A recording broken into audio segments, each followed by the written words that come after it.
Good morning. This presentation video is to hopefully help assist you with your up and coming multiple choice exam for the PA1, the safe use of pesticides.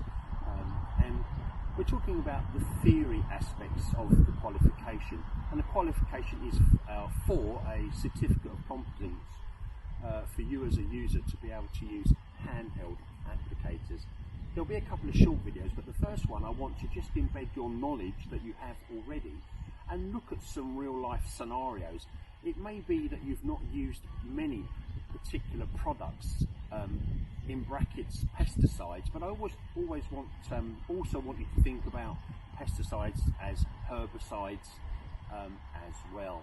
So what I want to do is to have a look at some of the tools and equipment that you should be familiar with.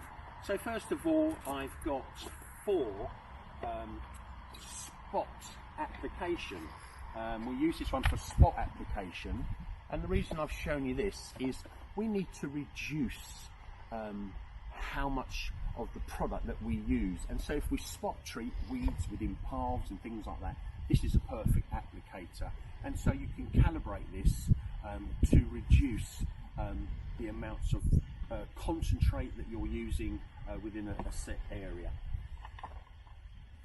Handheld, we have, again, you should be familiar with this one, and probably you've had some training, or you should have had training on how to use a knapsack sprayer. And in this case we have the Cooper-Pegler CP3, which is 20 litres. I suggest that you don't actually have anything larger than 20 litres because they're quite heavy once filled. Again, Cooper-Pegler do a range of different types, but this is the basic entry knapsack sprayer. What I want to bring to your attention is that there are various types of nozzles that you should consider using, and you will find information on nozzles on the active ingredients and the product labels that we'll look at in a moment. So this is a Cooper-Pegler knapsack sprayer. The other type of piece of equipment that you may be using is a cyclone spreader, and we use a cyclone spreader for applying granular feed, and so the granular feed in this case is for the treatment of lawns, turf areas. In this particular case, if you zoom in, this particular product is an autumn feed, and basically it's a high potassium, so it helps to strengthen the grass and green it up. But nevertheless, we still need to treat this as a granular fertiliser in the same way that we treat other chemicals. This would be covered by COSH, Control of Substances Hazardous to Health, and so there are regulations that we need to follow. Some other products that you may not have seen before. So we have Mossquick here, and as it says on the application, on the label I should say, it's for the treatment of moss. Product labels will give you all the information you need to know regarding application, risk assessment, engineering controls, all those things that you've been taught. Again here, this one is a total herbicide, it's a systemic herbicide, and this one is for the treatment of broadleaf weeds, and it's a total weed killer, okay?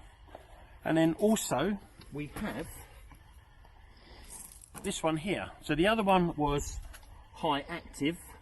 High active and Mossquick are trade names, and this one is called Crossbar. So you may have seen these products before, but if you haven't, this one is a selective herbicide for the control of broadleaf weeds in turf surfaces.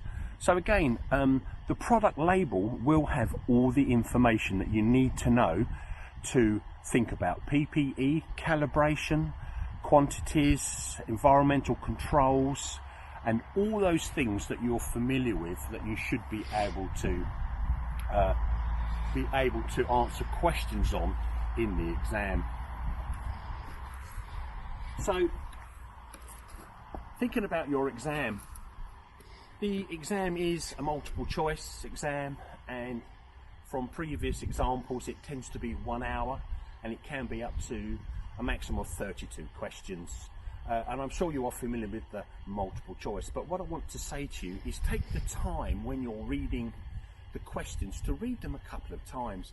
You have 4 choices of answers. It's normally A, B, C and D, but there are some not trick answers, but there could be varying answers. It's written in such a way that perhaps you could consider A instead of D.